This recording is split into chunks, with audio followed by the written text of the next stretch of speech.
የእውነት አብርሽ እንደ ዛሬ አሳዝኖኝ አያውቅም። እውነት ለመናገር ማለት ነው። እንግዲህ ትዳርን፣ ፍቅርን፣ ኑሮን፣ ህይወትን የጀመረው በልጅነቱ ነው። ያ ነገር ሆነ፣ አሜን ብሎ ተቀበለ። ነገር ግን መጨረሻው እዚህ ደረጃ ላይ ደርሷልና ዛሬም እንግዲህ አብርሽን የሚቆጣው ሰው፣ አብርሽን የሚሰድበው ሰው፣ አብርሽን የሚያንጓጥጠው ሰው፣ አብርሽን የሚያመናጭቀው ሰው በስቷል። ከሩታ ጀምሮ ማለት ነው። ሩታም እንግዲህ ወይ አትሄድ ወይ አትመጣ፣ ወይ አትይዝ ወይ አትለቅ እንግዲህ መከራውን አብልተዋለች ማለት ይቻላል። የእውነት ለመናገር በሄደበት በሙሉ ትናንት አይታችኋል።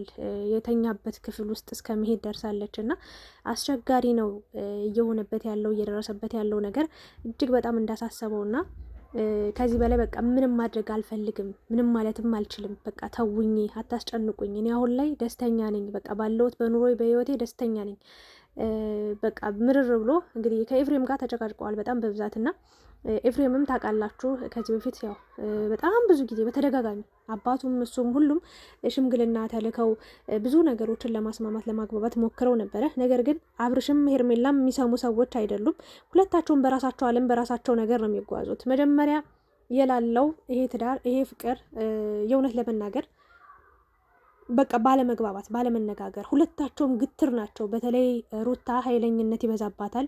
አንድ ነገር ከያዘች ያንን ነገር ንቆ የመተው በቃ በብልሃት የመፍታት ነገሮችን በብልጠት በቃ የመፍታት ነገር የላትም እና እልህ ውስጥ ትጋባለች። ቶሎ ብላ ቀድማ አብርሽን በቃ እንዲህ ብዬ እንዲህ በቃ እሷ ለተመልካች ነው የምትጨነቀው። ለተመልካች ምን ይዤ ምላሽ ሊምጣ እንጂ ከአብርሽ ጋር ያለውን ነገር ችግሩን ልፍታው፣ ላስተካክለው፣ ልሞክረው በቃ የሰፋውን ላጥበብ ሳይሆን የምትለው በቃ ይሆናል አይደለ ግትርነት ነገር ነው የምናይባት እና ያ ነገሯ ደግሞ እልህ ውስጥ በመግባቷ እንግዲህ እዚህ ደረጃ ላይ ደርሳለች። እዩት እንግዲህ አስቡት፣ አርግዛ ወልዳም አራስ ቤት ሆና ምንም እረፍት የላትም። በቃ ምንም አይነት እረፍት የላትም።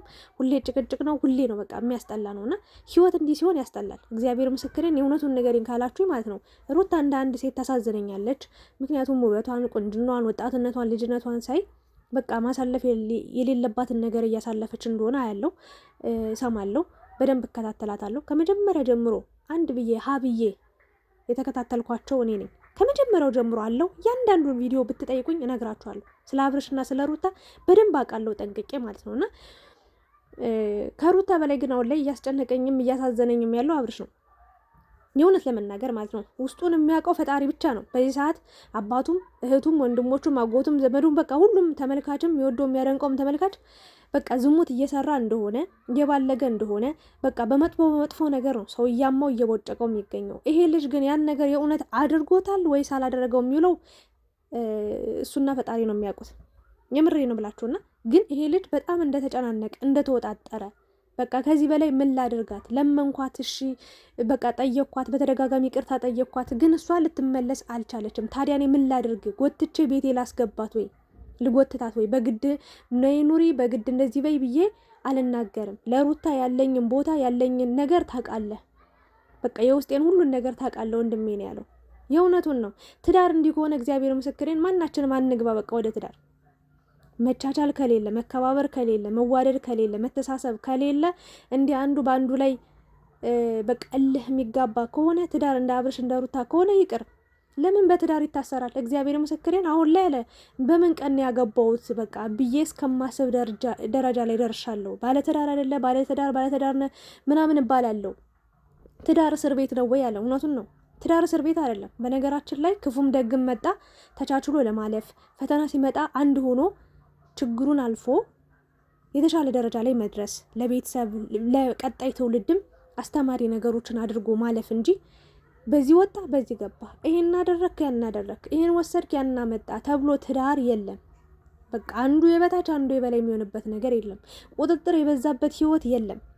የምሬን እንደዚህ አይነት ትዳር ይቅር በቃ። የእውነት የሩታና የአብርሽ ትዳር ምንም ትዳርም አይመስልም። ምንም በቃ በውሸት ተጀምሮ በውሸት ያለቀ ነው። የእውነቴ ነው የምላችሁ።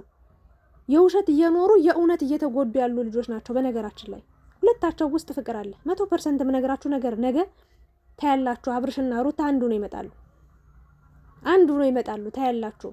ግን ሩታ ማለት ነው እዚህ ጋር እያየችው ከሌላ ሴት ጋር ብዙ ነገር እያደረገ መቁረጥ አልቻለችም። የራሷን አቋም ማሳወቅ አልቻለችም። ደካማ ሆናለች። ግን አንዳንዴ ፍቅርም ከባድ ነው እና አብርሽ ዛሬ በጣም ነው ያሳዘነኝ። ትዳር እንዲህ ከሆነ ይቅር ነው ያልኩት እኔ ራሱ ማለት ነው። በቃ እያለ ያለው ምንድን ነው? እኔ ከሄርሜላ ጋር ብቻ ስለሆንኩኝ አይደለም ደስተኛ የሆንኩት አለ። በቃ አሁን ላይ ከትዳር ከሩታ ራሱ መራቁ ሰላም እንደተሰማው ነው እየተናገረ ያለው። ምን ያህል በቃ ጫና ውስጥ እንዳለ፣ ምን ያህል ጭቅጭቅ እንዳስጠላው፣ ምን ያህል በቃ ትዳር የሚባለው ነገር በቃ ስሙ ራሱ እያስጠላው ነው። እግዚአብሔር ምስክሬን አብርሽ ጋር የተረዳሁት ያየሁት ነገር ትዳር ባለትዳር አይደለ? ባለትዳር ወንድ መዝናናት አይችልም ወይ? ባለትዳር ወንድ ደስተኛ መሆን አይችልም ወይ? ባለትዳር የሆነ ሰው አይፋታም ወይ? ባለትዳር የሆነ ሰው አይለያይም ወይ? በጣም በቃ ጭንቀት ውስጥ እንደገባ ቤተሰቡም እንዲሁም ደግሞ ጓደኞቹም አድናቂዎቹም በጣም እያጨናነቁት እንደሆነና አሁን ላይ ያለበት ሁኔታ በጣም አስቸጋሪ እንደሆነ ነው እንግዲህ ለወንድሙ እየተናገረ ያለው። አባቱንም እንደሚወድ እንደሚያከብር፣ ወንድሙንም ተመልካችንም ግን በቃ በራሱ በቃ ዓለም መኖር እንደሚፈልግ አሁን ላይ በጣም ሰላም እንደሆነ አሁን ላይ እያደረገ ያለው ነገርም እየሆነ ያለው በቃ የሁሉም ነገር በጣም ደስተኛ እያደረገው እንደሆነ ለጊዜው ደስታን ስሜትን ስለፈጠረለት በቃ በዚሁ መጓዝ እንደሚፈልግ ነው የተናገረው። እኔ አብርሽ ዛሬ ሙሉ በሙሉ ትክክል ነው ብዬ ነው የማስበው። ትክክል ነው። ወጣት ነህ። በዚህ እድሜ ካሮጥክ፣ በዚህ እድሜ ሁሉንም ካላየህ መቼ ነው ታዲያ አንተ ላይፍን ኑሮን የምትኖረው? ትዳር በሚባል ኑሮ ውስጥ ወይ ደግሞ ትዳር በሚባል ነገር መታሰር የለብም ማንም ሰው፣ ሴቷን ብትሆን ወንድም። እኔ ትዳር እስር ቤት ነው ብዬ አላስብም። እንጆ የምታደርጉበት፣ የምትዝናኑበት፣ የምትጫወቱበት፣ የምትደሰቱበት፣ ቤተሰብ የምትመሰርቱበት ሰላም ያለው ነገር ሲሆን እንጂ እንዲጭቅጭቅ የበዛበት ሰላም የጠፋበት ቤት ውስጥ የሚኖሩ ከሆነ ትዳር ምኑን ትዳር ትርጉሙ ጠፋ በቃ። እና አብርሽ እንደዛሬ ያሳዝኖኝ አያውቅም። የልጅ አባት ነኝ አለ። ስለ ልጁም ያስባል። በነገራችን ላይ ማሰቢያው ዝግ አይደለም አብርሽ፣ በጣም አርቆ አሳቢ፣ በጣም አእምሮ ማለት ነው። ብዙ ነገር ነው የሚያስበው። እግዚአብሔርን ነው የምላችሁ። እና የጅል ሰላም አያደርግም። እያደረገ ያለው ነገር ከሄርሜላ ጋር ራሱ እያደረገ ያለው ነገር ሁሉ ነገር ውሸት ነው። እዚህ ጋር ማንም ሰው የሆነ ነገር ሲያደርግ አላየውም። በእርግጥ መገላለጣቸው፣ መተቃቀፋቸው፣ መተሻሻቸው በጣም ይዘጋኛል። እኔ እውነት ለመናገር ይቅርታ አድርጉልኝና ምክንያቱም ከአንድ እንደው እህቱ እንኳን እንደው የስጋ እህቱ ዘመዱ እንኳን ብትሆን በዚህ ልክ እንዲህ መሆኑ በጣም አግባብነት አለው ብዬ አላስብም። እሱ ላይ ቅሬታ ቅራኔ አለኝ። ግን እች ልጅ ጋር እንደዚህ የሆነ ሄርሜላ ብቻ አይደለም ያለችው አለ እነ ብሩክም አሉ ሌሎችም አሉ አብረውን። ስለዚህ እነሱ አብረውን እያሉ እንዴት ሄርሜላ ብቻ ጎልታ ታየቻችሁ ነው ያለው። እውነት ነው። ሩታ ራሱ እያንገበገባት እያስጨነቃት በጣም ርር እያስባላት ያለው ሄርሜላ እሷ አጠገብ መኖሩ ነው። በቃ ወንድ ልጅ ጭቅጭቅ አይፈልግም። በነገራችን ላይ እንዴ ሰላም ያለው ህይወት ከሄርሜላ ጋር እስኪ እግዚአብሔር ምስክሬን ሰሞኑን የሚያሳልፍ በእርግጥ ጊዜያዊ ደስታ ነው። ከሄርሜላ ጋር ያለው ነገር ሁላችንም የምናውቀው ነገር ነው። ሄርሜላ ዛሬ ነው የመጣችው፣ ነገ ትሄዳለች። ሩታ ትናንት ነበረች፣ ዛሬም አለች፣ ነገም ትኖራለች። አብረው መቀጠላችሁ አይቀርም።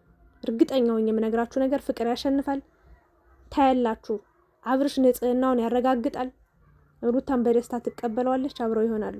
ግን ይሄ የሚሆነው ሩታ ስትሸነፍ ነው። እልኋ በቃ ሲወጣላት ሲበቃት ነው ሊሆን የሚችለው። ከባድ እልህ ውስጥ ገብታለች። አሁን ይውላችሁ አብርሽን ማጨናነቅ፣ አብርሽን ማዋረድ፣ አብርሽን በቃላቶቿ በድርጊቶቿ በቃ በንቀት ማየት በቃ እንዲዋረድ ነው እሷ አሁን እየፈለገች እየጠበቀች ያለችው። ባለጌ ነበር ግን ነው በቃ ለዓለም እንዲታየላት ነው ምናምን እያደረገች ያለችው። ግን ሰው ደግሞ የሚያየውን እያየ ነው ያለው። ሩታ መናገርን በዚህ ልክ ማውራትም አይጠበቅባትም። ሁሉም ሰው እያየ ነው ያለው። ስለዚህ እሷ ብዙ ባወራች ቁጥር እሷን ነው እየተተቸች የምትገኘው። እና ትዳር በልመና፣ ፍቅር በልመና፣ ኑሮ በልመና፣ ህይወት በልመና የለም። እኩል መፈላለግ፣ እኩል ሚዛን ያለው ፍቅር ሲኖር ነው አንድ የሚሆኑት። ስለዚህ አብርሽም አሁን ለሩታ ምንም ጥላቻም ቂምም በቀልም እንደሌለበት ጥሩ ፍቅር እንዳለው ነው የተረዳሁት። እኔ መጀመሪያ ማቅ ነበር እንዲህ በቀላሉ ነገራቶችን ትቶ ሄዶ በዚህ ልክ የወረደ ነገር እንደማያደርግ እርግጠኛ ነበርኩኝ። አሁን የሩታ ምላሽ ነው የሚጠበቀው። ሩታ አሁን ትዳሯን ይፈልጋታል በእርግጠኝነት፣ እሷም ትፈልገዋለች። ግን በምን አይነት መንገድ ነው ሩታ ከዚህ እልህዋ ጋር የምትላቀቀው? በብልጠት ሄርሜላ ምንም አላደረገችም እዚህ ጋር። በቃ አብርሽ ነው የፈቀደላት እስከ ጥግ ድረስ አጠገቤ እንዳደርሽ ቢላት አንድ ሰከንድ እንኳን አብረው አትቆምም ነበር። ግን በዚህ ሰዓት ለሱ ደስታ እየጣረች እንደሆነ፣ ለሱ ብዙ ነገር እያደረገችለት እንደሆነ በጣም በቃ መልካም ነገር እንዳደረገችለት ልክ እንደ እህት እንደምን ነው እያመሰገናት የሚገኘውና ሩታ ያማለ ይህም ሰው የሚያወራላትን ሰው የሚነግራትን ሚዲያ ላይ የሚፖሰተው የሚወራውን ሳይሆን የራሷን ልቧን አዳምጣ ትክክለኛ ፍቅር ካለባት አሁንም ከአብርሽ ጋር የመመለስ ነገር እድል አላት እያለን ያለው እድል አላት። ልጁን የማሳደግ በጣም ብዙ እቅድ እንዳለው ነው እየተናገረ የሚገኘው እና ያም ይሄም እየመጣ እንደዚህ አይበለኝ ደከመኝ ነው ያለው የእውነት ለመናገር እና ጊዜ ነው በአግባቡ ተጠቀም። ትዳርም እንዲህ የሚያጨናንቅ የሚያጨቃጭቅ ከሆነ ብቻ ለብቻ መኖሩ ጥሩ ነው፣ ትርጉም አለው። የምሬን ነው የምላችሁ። አሁን ሩታ በከንቱ ነው በቃ እድሜዋን እየጨረሰችው ያለችው። የጓደኝነት ጊዜ የላት፣ ከጓደኞቿ ጋር ወጣ አትዝናናም። እግዚአብሔርን ዝም ብላችሁ ህይወቷን ተመልከቱትማ። እንደው ከአብርሽ ጋር ከሆነች ጊዜ ጀምሮ እያለቀሰች ጀመረች። አሁንም እያለቀሰች ነው ያለችው። ትናንትም አለቀሰች፣ ከትናንትና ወዲያም አለቀሰች፣ የዛሬ ዓመትም የዛሬ 2 ዓመትም አለቀሰች፣ አሁንም እያለቀሰች። እስኪ እንደው ዝም ብላችሁ ታዘቡት ህይወቷን። የጓደኛ ጊዜ ፈታ እያለች አታሳልፍ የላት። ከቤተሰብ ጋር 1 2 ቀን 3 ቀን ተዝናናች፣ አለቀ፣ ሌላ የለም። ከባሏ ጋር 1 ቀን ተደስታ 1 ቀን ደስተኛ ሆና 1 ቀን ስቃ 10 ቀን ማልቀስ ነው።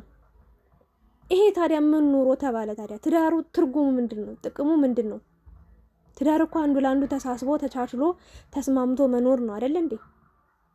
እንዲህ ከሆነ ለአንቺም ሰላም ካልሰጠሽ ያለሽበት የቆምሽበት ትዳሩ፣ ኑሮ፣ ህይወቱ፣ ፍቅሩ ካልተመቸሽ በቃ ማድረግ ያለብሽን ነገር ሁሉን ነገር በህግ አስጨራርሳሽ አብርሽን በዛው ኑሮውን ይቀጥል፣ ህይወቱን ይቀጥል፣ በፈለገበት መንገድ የፈለገውን ምርጫውን ይምረጥ። አንቺም የራሽን ጥግሽን ይዘሽ በሀሳብሽ ጸንተሽ በአቋምሽ ጸንተሽ ኑሪ። አይ ትዳር ይሻለናል፣ ብዙ ነገር አሳልፈናል፣ ለዚህ ፍቅር ለዚህ ትዳር ብዙ ዋጋ ከፍለናል፣ ስለዚህ አንተና እኔ አንድ መሆን አለብን፣ አንድ እንሆን፣ ፍቅር ይሻለናል፣ በቃ ያለውን ነገር እንዲህ እናስተካክል ብላችሁ እንደ ሀሳብ አውሩ። የምሬን ነው የምላችሁ። እንዲህ እንደ ቀልድ የጀመራችሁት ነገር ግን መጨረሻ ላይ ሄዶ የምሬን ነው ወይ አብርሽ ጭክና አድርጎ ቆርጦ ከሄደ ሩታ ትጎዳለች። ማርያምን ለምን መሰላችሁ? ሩታ ከባድ ፍቅር ነው ያለባት። ምንም ባይኖርባት ኑሮ እንዲሱ በሄደበት ሁሉ 30,000 ጊዜ ማለት ነው የሆነ አንድ ብጣሽ ወረቀት ይዛ ትከታተለውም ነበር። ድብና አድርጋ ነው የምትወደው፣ ድብና አድርጋ የምታፈቅረው። ፍቅር ነው እንደዚህ እያንገላታት ያለው፣ ፍቅር ነው እንደዚህ ዝቅ ያስባላት። ሩሙ ድረስ ነው ሄደችው። በነገራችን ላይ ማለት ዶርም ሄዳ በር አንኳኩታ አልጋ ክፍል ነው የገባችው። አይታችኋታል አይደል? ስለዚህ አብርሽም አይጠላሽም፣ አይተናል፣ አውቀናል። በዛሬው ቪዲዮ ራሱ መረዳት ይቻላል። ግን በቃ እልህሽን ተይው። በቃ ለተመልካች ምን ይለኛል እንዲህ ብለው እንደዛ ብለው ብለሽ ለተመልካች አታስቢ። አእምሮሽን አሰሪው፣ ለራስሽ የራስሽን ስሜት ብቻ አዳምጪ። ቆም ብለሽ ሁሉን ነገር ተይው፣ እርሽው፣ አንድ ሁኑ። ካልሆነ ደግሞ መለያየት ይሻላል። ለምን ሁሌ በዚህ ልክ ትደርቂያላችሁ? በዚህ ልክ ለምን ትጨቃጨቃለሁ? በዚህ ልክ ለምን? እግዚአብሔርን የሚያስጠላ ነገር ነው እያየን ያለ ነው። ለማንኛውም እኔ ዛሬ አብርሽ በተናገረው ንግግር ትንሽ አሳዝኖኛል። ለማንኛውም ነገ ከነገ ወዲያ አብረው መምጣታቸው አይቀርም። ሄርሜላን ብትሆን ከሩታ ጋር ችግር የለባትም። መጀመሪያም የጀመረቻት ሩታ ነበረች። ሄርሜላን በዛው ቀጠለችበት፣ ገፋችበት። መጥፎ ነገር እንደሆነ ብታቅም አብርሽን በእጇ አስገብታ ተመልካችንም ሩታንም አስገረመች። በቃ ማቃጠላቸውን ቀጥለውበታል። ሄርሜላና አብርሽ በጣም ተመቻችተዋል። በቃ ተስማምተዋል። የምሬን ነው ምላችሁና ይሄ በዚሁ ከቀጠለ ደግሞ የእውነትም ሊሆን ይችላል። ሩታ ካልፈጠነች የምሬን ነው እግዚአብሔርን በዚህ ልክ ከሄርሜላ ጋር እየተቀራረበ የሚመጣ ከሆነ ይሄ ልጅ እግዚአብሔርን ነው የምላችሁ። እዚህ ጋር ከሩታ ጋር ያለው ነገር ጭቅጭቅ ጮት ስለሚሆን ከሄርሜላ ጋር ያለው ነገር እየበለጠበት ይመጣና ድብን ያለ ፍቅር ውስጥ ከገባ ያኔ የትም አታወጪውም። የምሬን ነው የትም አታገኙም። ሩታ ያኔ አንጀትሽ፣ ጨጓራሽ፣ ኩላሊትሽ፣ ጉበትሽ ከሚቃጠል ወይ ደግሞ ከሚጨስ ከሚነድ አሁኑኑ ማስተካከል ያለብሽን ነገር ሳይረፍድብሽ አስተካክል። ወይ ደግሞ አንቺም ከቆረጠልሽ ቆርጦልኛል ብለሽ በጊዜ ያሳውቂው።